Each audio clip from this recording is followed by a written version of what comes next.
Gentlemen of the press, this is text of the joint press conference of the 2019 presidential election review after we have all sat and reviewed the presidential election. The just concluded 2019 presidential election, the most recent in our democratic journey, was very eventful. Nigerians must recall that the Independent National Electoral Commission, INEC, most commendably released for the very first time the timetable for the election as a full year before the poll day. The activities preparatory to the election were all done in line with the timelines, hence Nigerians were in shock when the election were postponed.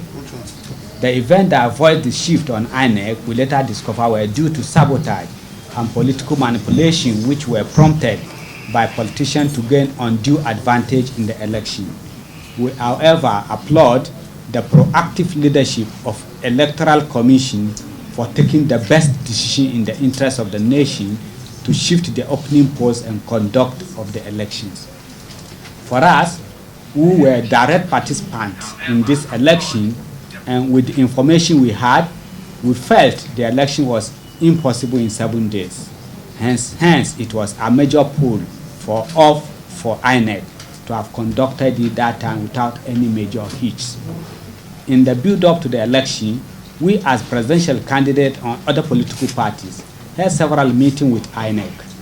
The delay in finalizing the electoral legal framework deprived the nation of the such needed reform of our electoral process.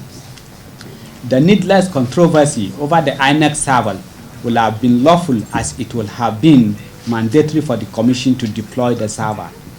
We are aware that INEC had runs pilot on electronic transmission of the result. It had informed us that these pilots were deployed in Anambra, Ondo, Ekiti, and Osun governorship elections. However, INEC informed all political parties in the election, following the non-passage of the Electoral Act, that it will not deploy the electronic transmission of results, since it will not be lawful to do so.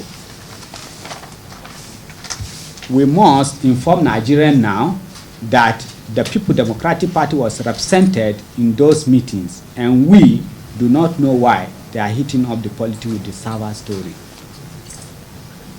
This INEC server controversy is a deliberate ploy to destroy the integrity of our electoral process. Can the so-called result from the server be referred to as credible, where INEC could not have legitimately transmit result of the presidential or any of the other elections electronically?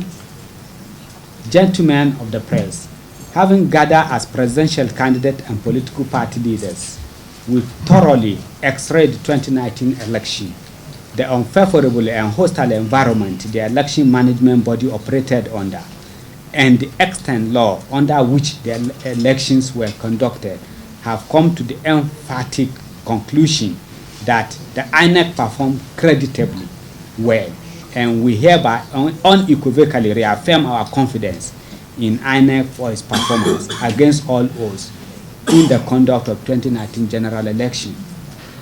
There were several innovations introduced by INEC which made the 2019 election freer, fair, and more credible than what we were obtained in the past election, such as the simultaneously accreditation and voting, the introduction of assistive innovation for physical challenge voters, the continuous voter registration, which added 14 million new voters to the register, were but a few of the innovations introduced by INEC. Therefore, the report of the European Union Election Observation Mission released over a week ago, wherein they allege a lack of transparency in the guidelines of election, is bewildering.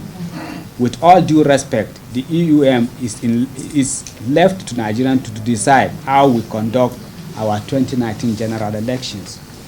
INEC consult widely and extensively, and together with stakeholders of which we are part of, came up with the guideline for the conduct of 2019 general election, which the Commission followed to the letter. We recall that 9 out of the 11 points for consideration we raised as candidates under the auspices of the IPA and CUPP, respectively, were adopted by Commission. However, can the EU accuse the Commission of a lack of transparency in putting on guidelines for the election? We reiterate that INEC server controversy is unnecessary.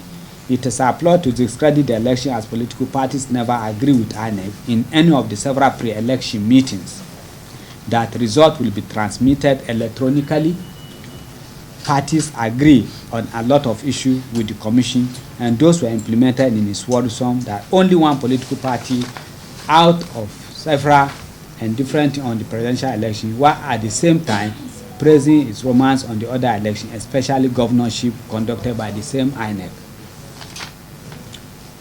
Therefore, we would like to urge the 9th National Assembly to revisit the electoral bill passed by the 8th National Assembly and resent to the President. The electoral bill amendment will hugely improve our electoral system and its process. We also demand the immediate setting up of the process that will lead to the sanctioning of all personnel of security agencies who compromise the election to serve as a deterrent to others, and exhibit that there are consequences for risking the peaceful coexistence of the country and putting the country in danger.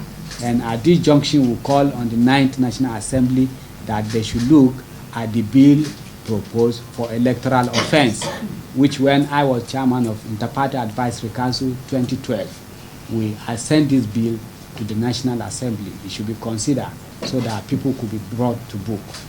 We urge all Nigerians to remain peaceful and law-abiding and go about their lawful duty, as we believe that the Presidential Election Petition Tribunal has for now put the controversy to rest with the ruling it gave yesterday.